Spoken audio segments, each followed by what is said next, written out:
RDJ iron man वापस आने वाले हैं। कैप्टन अमेरिका डूम्सडे में दिखेगा, यानी अपने क्रिस एवांस भाई क्या डूम्सडे में आएंगे और फैंटास्टिक फोर डूम्सडे के साथ रहेगा। इससे किसको फर्क पड़ रहा है? और हल्क भी होने वाला है डूम्सडे में। हाँ गाइस, आप सबने ये सारी थ्योरीज सुनी ही होगी और आज इन सारी थ्योरीज की मैं आपको रियलिटी भी बता दूंगा। और हाँ, मैं थ्योरीज भी बताऊंगा कि कौन कौन सी थ्योरीज हो सकती है, क्या वो सच होंगी या फिर झूठ। तो बिना फालतू का नेट ना बर्बाद करते हुए चलिए चलते हैं। उससे पहले लाइक और सब्सक्राइब और शेयर वेयर कर देना, कमेंट भी कर देना, ठीक है ना। So dig in the Marvel universe.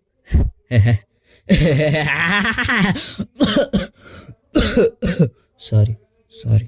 चलिए नंबर 1 की तरफ चलते हैं। हाल ही में क्रिस इवांस को तगड़ी फॉर्म में देखा गया। वैसे हाल ही के कुछ इंटरव्यूज में क्रिस इवांस ने कहा था कि उनको ये बॉडी शॉडी ये पसंद नहीं है, प्रोटीन वाले डाइट माथा फोड़ी ये पसंद नहीं उनको। इतनी खतरनाक बॉडी वो ठुमक गाने पे नाचने के लिए तो करेगा नहीं, एब्सोल्युटली कैप्टन अमेरिका के लिए करेगा ना। एंड नेक्स्ट अगर हम रोल की बात करें तो आई थिंक सो 2 रोल हो सकते। सबसे पहला अपना ओजी कैप्टन यानी वही वाला कैप्टन जो हमें अवेंजर्स और इतनी सारी मूवीज में देखने को मिला था। लेकिन नेक्स्ट जो सेकंड वाला हो सकता है वो हो सकता है हाइड्रा वाला कैप्टन। जी हाँ, इसकी भी पॉसिबिलिटी बताऊंगा आगे जो थ्योरी आने वाली है उसमें। Well what they do in the doomsday movie. पहले की बात करें यानी अपना ओजी कैप्टन की, तो वो भाई अपन के एवेंजर्स की टीम के साथ रह सकता है क्योंकि एज यूजुअल वो उनको लीड ही करेगा, या फिर बंदे का सिर्फ 2 सेकंड का कैमियो दिखेगा जिसमें कि डूम्सडे के उसका गेम ओवर कर देगा या गेम बचा देगा। एंड नंबर 2 अपना इविल यानी हाइड्रा वाला कैप्टन। ये बंदे की एक थ्योरी बहुत ज्यादा सही लग रही है, वो ये है कि वो डूम्सडे के साथ ही रहेगा और एवेंजर्स के सामने मुकाबला करेगा। सेकंड जो थ्योरी लग रही है वो ये हो सकती है कि एवेंजर्स टीम के साथ ही रहेगा, शायद तक किसी रीजन की वजह से। अगर मैं बताऊं तो ये हाइड्रा वाला कैप्टन शायद उस टाइम से आ सकता है जब हमने एवेंजर्स यानी कैप्टन और टोनी और जो एंटमैन वगैरह थे वो वहां गए थे अपने पास्ट में। वहां पर कैप्टन ने कहा था कि बकी अभी जिंदा है, तो शायद वो भी एक रीजन हो सकता है। RDJ आयरन मैन वापस आने वाले हैं। इसका आंसर यस भी है और नो भी।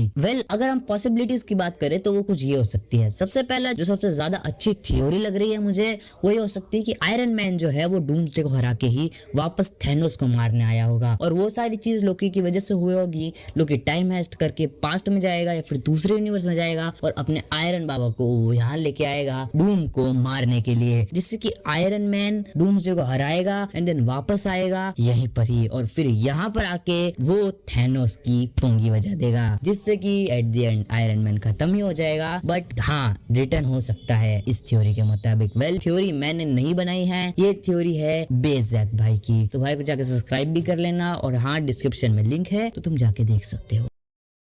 नंबर 2 थ्योरी है डूम्सडे की। इस बंदे पर इतनी सारी थ्योरीज है ना कि भाई I am shocked, I am confused कि भाई कौन सी थ्योरी लूं, कौन सी थ्योरी को रखूं। अभी ये एक थ्योरी है कि अपनी हरीबती लोकी का थ्रोन चाहता है जिससे कि वो वहां पर बैठ के राज कर सके, हाँ, और पूरे मल्टीवर्स पर कब्जा कर सके क्योंकि उसके बाप का राज है। एंड नेक्स्ट थ्योरी बताई है खेवे भाई ने, तो आप उनको भी जाके देख सकते हो, उनकी वीडियो लिंक डिस्क्रिप्शन में मिल जाएगी। ये थ्योरी और ज्यादा अच्छे से आपको बता देंगे। इसमें कि क्या होता है, आपको याद होगा एंड गेम के टाइम पर कैप्टन बाबा लेके आए थे 4 पिम पार्टिकल्स। 2 तो उन्होंने ऐसे ही खर्च कर दी इधर उधर जाने में और लाने ले जाने में, और लास्ट जो था तीसरा वाला उसको उसने मजे करने में बिता दिए। एंड लास्ट वन जो था वो बाकी था। और यहाँ पर ही आप सोच सकते हो क्या हो सकता है। यहाँ पर आयरन मैन सोच सकता है यानी अपना टोनी के क्यों ना मैं फ्यूचर देखे, और जब वो फ्यूचर देख के आता है तो वहां पर उसे दिखता है कि वो मर जाने वाला है, तो वो इसीलिए उसकी बेटी मॉर्गन के लिए एक बहुत अच्छा मैसेज छोड़ता है जिसमें कि टोनी थोड़ी अपनी और खोपड़ी घुमाता है और वो सोचता है कि क्यों ना मैं एक आर्मर ही बना लूं अपने आप को बचाने के लिए उन स्टोन से।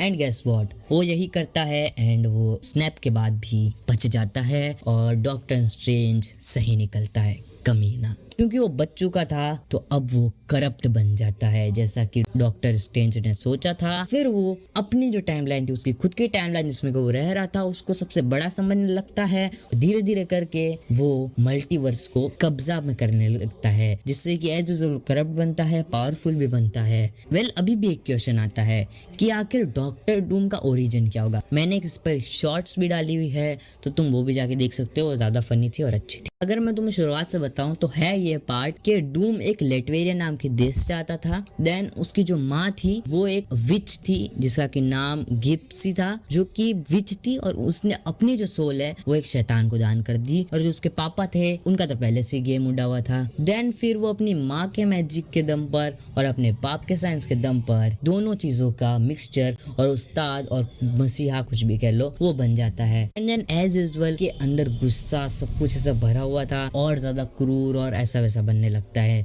देन उसको स्कॉलरशिप मिलती है और वो जाता है अमेरिका और वहाँ डेढ़ छाना रिचर्ड्स उसे मिल जाता है। और जब वो एक एक्सपेरिमेंट कर रहा होता है तब रिचर्ड्स उसके एक्सपेरिमेंट में गलती निकाल देता है और उसके बाद वो उसे इग्नोर कर देता है। एंड देन डूम का चेहरा जल जाता है उस एक्सपेरिमेंट के कारण, जिसके बाद वो फिर से अपने शहर यानी देश जाकर अपने लिए मास्क और शूट बनाता है। उसके बाद हमारे डूम्सडे का ओरिजिन यानी डूम्सडे बनता है। एंड देन अगर हम बात करें कि वो चाहता क्या है, तो वो ये चाहता है कि पूरी ये जो टाइमलाइन है वो सही रहे, सलामत रहे, ना ही उसमें कुछ गड़बड़ हो ना ही कुछ गलत हो। और हाँ, वो एवेंजर्स को मारने के लिए इसीलिए आएगा क्योंकि उन्होंने घपलेबाजी करी थी। वो कैसे करी थी? वो ऐसे करी थी कि आपको याद होगा कि वो टाइम ट्रेवल किया उन्होंने टाइम स्टोन को इधर बिधर किया और जो टाइम में घपलेबाजी की है ना भाई क्या बताऊं, और लोकी ने तो हद ही पार कर दी। तो इन सब ने टाइम की या टाइम लाइन की या उस डूम्सडे के सेटअप की खिचड़ी बना दी और अब डूम्सडे इनकी बनाएगा खिचड़ी, वो भी जली हुई। अगर मैं तुम्हें टाइमलाइन का और स्टोन्स का मामला बताऊं तो वो ऐसे है कि आपको याद होगा कि टाइमलाइन के जब एवेंजर्स ने टाइम ट्रेवल किया था तो उन्होंने गंदी तरह से धज्जियां उड़ा दी थी टाइमलाइन की, क्योंकि उन्होंने पहले स्टोन्स को लिया फिर रखा, फिर कैप्टन ने अपने बुड्ढे वाले रूप को यहाँ भेज दिया और खुद वहां मजे करने लगा। और जैसा टोनी ने किया, सबने अपने अपने फायदे के लिए क्या, लोकी ने आके थोड़ा जमाला बट उसने भी बहुत सारी चीजें कर दी है भाई। तो इस रीजन की वजह से भाई साहब स्टोन्स की फेरबदल हो गई, टाइमलाइन की खिचड़ी बन गई। और अगर तुम्हें और ज्यादा अच्छे समझने के भाई टाइमलाइन वाइमलाइन है क्या भाई ये, तो एक बता दूं कि एक संतुलित टाइमलाइन होती है। अगर वो सीधी सीधी चले तो अच्छा है, नहीं तो फिर जो TVA है जो कि लोकी सीरीज में आया हुआ है वो उन सारी चीजों संभालता है। और अगर ऐसा वैसा या इधर बिधर हो गई ना चीज तो पूरा नष्ट हो जाएगा, कयामत ही समझ लो तुम। लेकिन ये सारी चीजें अभी भी तुम्हें समझ नहीं आएगी अगर तुम लोकी सीरीज नहीं देखोगे। तो अगर तुम्हें लोकी सीरीज का फुल एक्सप्लेनेशन चाहिए तो चैनल को सब्सक्राइब कर लो और कमेंट कर दो लोकी, सब्जी वाली नहीं, marvel. Well at the and अगर हम जो आप आए भी होगे देखने के लिए, लेकिन हाँ जब से मेन चीज की भाई कास्ट क्या होने वाली है, उनकी दो लिस्ट है मेरे पास। सबसे पहला जो कंफर्म है यानी 100% वो होंगे, लेकिन दूसरी जो है वो कंफर्म नहीं, वो रूमर्स के हिसाब से है। अब थोड़ी सी आवाज थोड़ी इधर बिधर आएगी, थोड़ी एको भी आ सकती है क्योंकि अब भाई मैं बहुत जल्दी नाम बोलने वाला हूँ। Number 1 Thor, then Sue Storm यानी हमारे फैंटास्टिक 4 वाला human torch, same as captain आएगा। और बक्की और सूरी ब्लैक पैंथर की तरफ से आएगी वर्स्ट कैरेक्टर। एंटमैन और US एजेंट भी आएगा, कैप्टन अमेरिका वाला याद है, हाँ वही सस्ते एवेंजर्स वाला, हाँ थंडरबोल्ट वाला। फिर आएगा नामोर, शायद एज विलन या as hero, I don't know, इतना भी नहीं है भाई। और थिंग भी आएगा, बैन ग्रिम फैंटास्टिक 4 भाई, और शैंग-ची भी आएगा। और हाँ येलेना बेलोवा सस्ती ब्लैक विडो जैसे। Then 10th beast Hank McCoy X man की तरफ से। देन 11th है सेंट्री। देन 12th है फैल्कन। देन 13 है ह्यूमन टॉर्च, न्यू वाला, आई एम सेइंग न्यू वाला। देन 16th है रेड गार्डियन, सस्ता वाला captain but my favourite one. 17 एम्बाकू, हाँ वही। 18वां घोस्ट, माय फेवरेट वन, देखने में मजा आएगा कि भाई कैसे वो आग लगाता है सबकी। देन 19th लोकी, ये बंदा अगर आ गया ना मजा आ जाएगा कसम से। देन 20 प्रोफेसर एक्स, टकलू चाचा, हाँ वही। देन 21 मैग्नीटो, 22 नाइट क्रॉवलर, हाँ नाइट क्रॉवलर। देन 23 जो है वो है मिस्टीक्यू हाँ मिस्टीक्यू। 24 जो है वो साइक्लॉप्स एक्समैन की तरफ से, 25 है मिस्टर फैंटास्टिक, वही रीड रिचर्ड आधा बधा, 26 है गैम्बिट। बस भाई बस। और अगर सिर्फ मैं रूमर्स वाले कैरेक्टर के बारे में बात करूँ तो वही हो सकते हैं। सबसे पहले Steve Rogers as captain America, Chris Evans की बात कर रहा हूँ मैं। नेक्स्ट नॉबक्राई यानी मैं तेरी में की। Then third is Hulk, then fourth is Spiderman, then fifth is Deadpool, then sixth is Wolverine, then seventh Strange, then 8 Thanos, 9 Clint, Hawkeye, then 10th iron, then 11th Kang, लोग की सीरीज से आ सकता है, पता नहीं है 100%। 12th ब्लैक विडो, बस ये इससे ज़्यादा नहीं है। वेल वीडियो अगर इन्फॉर्मेटिव और अच्छी लगी हो तो लाइक और सब्सक्राइब से सब करना है, तुम्हें पता ही है। और अगर वीडियो अच्छी ना लगी हो तो कमेंट सेक्शन खुला है, गाड़े बको वाड़े बको जो भी करना है। वैसे मुझे पता है तुम नहीं बकोगे, मैं जानता हूँ तुम्हारी संगत, बकोगे पता है मुझे सब तुम्हारा।